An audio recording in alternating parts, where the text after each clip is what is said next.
Hello champion, कैसे हैं आप सब और तैयारी कैसी चल रही है? एईडीओ बहुत कम समय बचा है, 45 to 50 डेज हमारे पास है, अप्रोक्स उसी के आसपास का समय है और इस एग्जाम को निकालना है। एग्जाम इतना बड़ा है कि अभी आप जहां हैं वहां से चीजों को एक ही बार में ही बदल देगा, क्योंकि एग्जाम एक ही है और उसके बाद सीधा सिलेक्शन है। तो जितना सीट उतना ही रिजल्ट और उसके बाद आपका सिलेक्शन। तो एग्जाम तो इंपॉर्टेंट है और इसको प्रीलिम्स मान के भी नहीं चलना है। ये एक तरह से फाइनल एग्जाम है, लाइक सेकेंड फेज का एग्जाम आप दे रहे हो, क्योंकि इसमें कंपलसरी पेपर के रूप में हिंदी और इंग्लिश को भी ऐड कर दिया गया है। सवाल ये उठता है कि क्या इन 45 डेज में तैयारी हो सकती है? देखो, आप लोगों ने अलग अलग तरह के क्वेश्चंस पूछे हैं, हम कोशिश करेंगे सेशन में उन सारी चीजों को बता देने का और एक रूटीन आपको तय करना पड़ेगा। अभी सबसे पहला सवाल यही मैक्सिमम का आया है कि क्या हम अभी से तैयारी स्टार्ट करेंगे तो ये एग्जाम निकल जाएगा? देखो, इसका जवाब डायरेक्ट तो नहीं दिया जा सकता। इसके जवाब के साथ कुछ सवाल है, लाइक कि क्या ये आपका पहला अटेम्प्ट है, और पहला अटेम्प्ट है यानी इसके पहले आपने तैयारी नहीं की, अभी से आप तैयारी करोगे और एग्जाम दोगे। दूसरा, आपने इसके पहले तैयारी कर रखा है, बीच में तैयारी छूट गई है और आप अब फिर से उसको कंटिन्यू करना चाहते हैं। या तीसरा, आप तैयारी कर रहे हो बट एईडीओ का तैयारी नहीं कर रहे थे, अब उसका आप डेडिकेटेड होकर करना चाहते हैं। किस कैटेगरी में आप आते हो वो तो आप देख लेंगे, लेकिन अगर आप बिल्कुल नए हैं तो बेहतर है कुछ और जो टारगेट में रखे हो उसको आप करो। एकदम नए हैं, पहला अटेम्प्ट है, फ्रेश तैयारी है, जीरो लेवल से स्टार्ट करना चाहते हैं, तो आपके लिए एईडीओ नहीं है, आप जाके दूसरे एग्जाम की तैयारी कीजिए। लेकिन यदि आपने तैयारी पहले से कर रखा है, ब्रेक हो गया, या आप किसी और एग्जाम की तैयारी कर रहे हैं और अब एईडीओ में लगता है कि लग जाते हैं क्योंकि अब लग रहा है एग्जाम हो ही जाएगा, क्योंकि पहले से हल्ला भी काफी ज्यादा चल रहा था, मार्च अप्रैल में कब जाएगा पता नहीं। अगर ऐसी स्थिति है तो आप इस एग्जाम को 45 डेज में निकाल सकते हैं, कोई भी दो राय नहीं है। अब सवाल ये उठता है कि इन 45 डेज में हम कैसे इस एग्जाम को टारगेट करें। टारगेट करने के पहले हमें कुछ चीजों को जानना और समझना होता है, और हम सबसे बड़ी गलती क्या करते हैं कि कोई भी एग्जाम, वो एईडीओ हो या इन फ्यूचर आप कोई भी एग्जाम की तैयारी करें, हम क्या करते हैं, एक तो सिलेबस नहीं देखते हैं, लेकिन कुछ समझदार है तो वो सिलेबस देख लेते हैं, अदरवाइज सामान्यतः सिलेबस भी नहीं देखते। सब्जेक्ट पता ही होता है, जीएस है तो आएगा, मैथ रीजनिंग है तो आएगा। सिलेबस प्रॉपर नहीं देखते, सब्जेक्ट देखते हैं, स्टार्ट कर देते हैं, सीधे पढ़ाई स्टार्ट कर देते हैं उसी तरह से, और ये सिलसिला कंटिन्यू चलता है। हम एईडीओ की अगर हम बात करें तो आपके सामने एईडीओ का जो ये एग्जाम है, इसमें सबसे पहले आपको देखना है कि आपको पढ़ना क्या क्या है। आपको मालूम है, अभी भी कई सारे ऐसे बच्चे हैं जो जीएस की तैयारी कर रहे हैं, इवन उन्होंने मैथ रीजनिंग भी नहीं पढ़ा है। सुन के आश्चर्य लग रहा है ना, ये हकीकत है। परसों किसी ने पूछा कि सर क्या इसमें रीजनिंग भी आएगा? परसों किसी ने पूछा है कि सर क्या इसमें रीजनिंग भी आएगा, क्योंकि कल परसों से अचानक से हलचल तेज हुआ तो उसको याद आया, अच्छा एईडीओ वाला भी एग्जाम है, कभी हमने फॉर्म भरा था, तो इसमें और जीएस की तैयारी चल रही है उसकी, तो अब याद आ रहा है कि रीजनिंग भी है। तो ऐसी स्थिति भी है, खैर उस आपकी नहीं होगी मैं मानता हूं।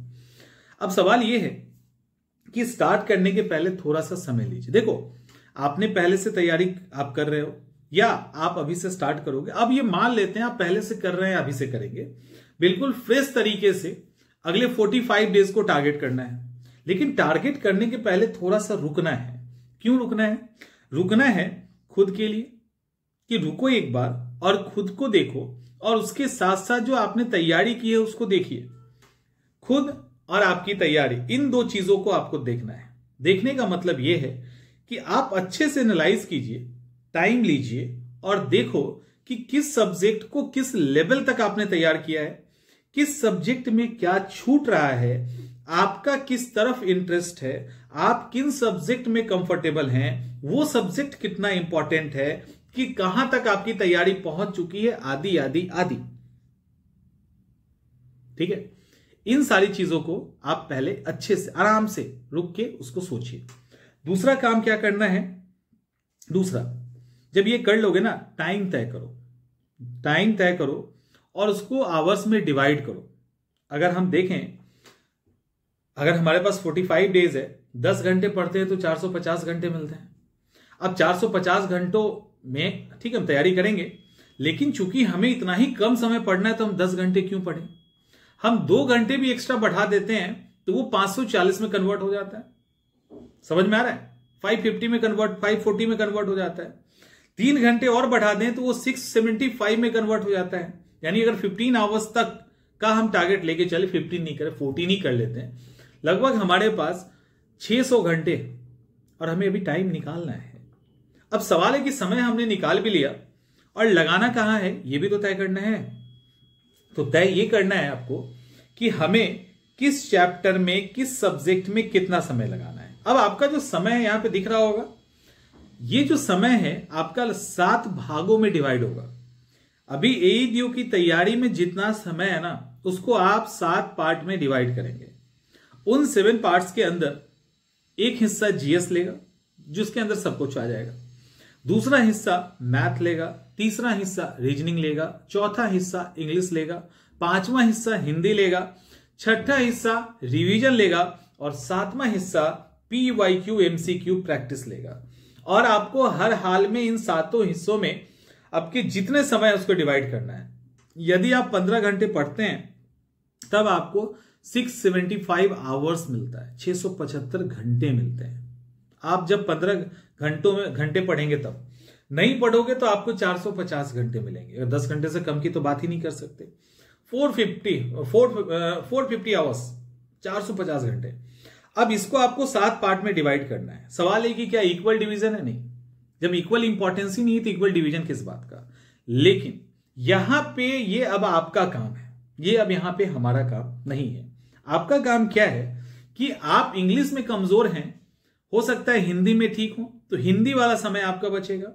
कोई इंग्लिश में ठीक हो सकता है उसका हिंदी खराब हो, कोई मैथ और रीजनिंग में ठीक है तो वहां से समय बचा के जीएस में डालेगा, किसी का जीएस सही है तो वहां से मैथ और रीजनिंग में डालेगा।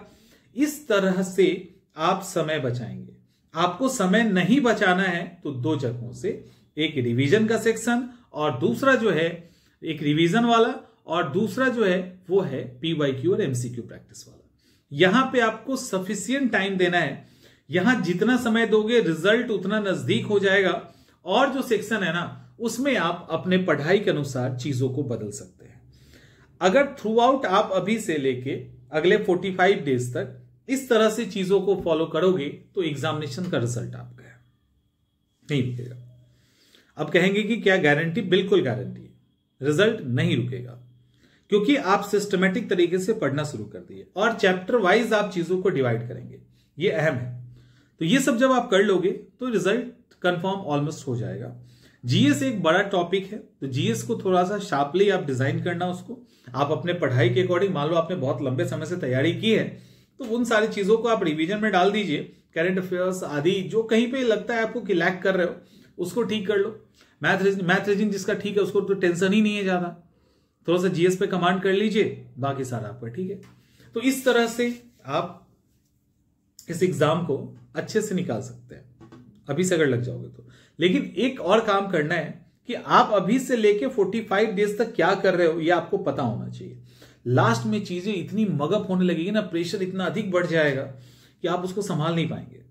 आपको लगेगा ये फंस गया वो फंस गया, जबकि आप पढ़ चुके होंगे। आपका दिमाग आपको कंफ्यूज करेगा, ठीक है। माइंड एंड सोल का कनेक्शन कहीं ना कहीं गड़बड़ हो जाता है उस प्रेशर के कारण। तो आप कुछ से कुछ सोचने लगोगे। तो वो काम नहीं करने के लिए आपके पास प्रॉपर एक रजिस्टर होना चाहिए, कहां पे क्या हमने कैसे पढ़ा वो आप सिर्फ मेंटेन करते चलो। इवन आप 15 to 20 डेज में ना सब कुछ सिस्टमैटिक कर लोगे और ऑलमोस्ट चीज है आपकी रिवाइज हो जाएंगी। जैसे रीजनिंग के चैप्टर आपने लिख लिए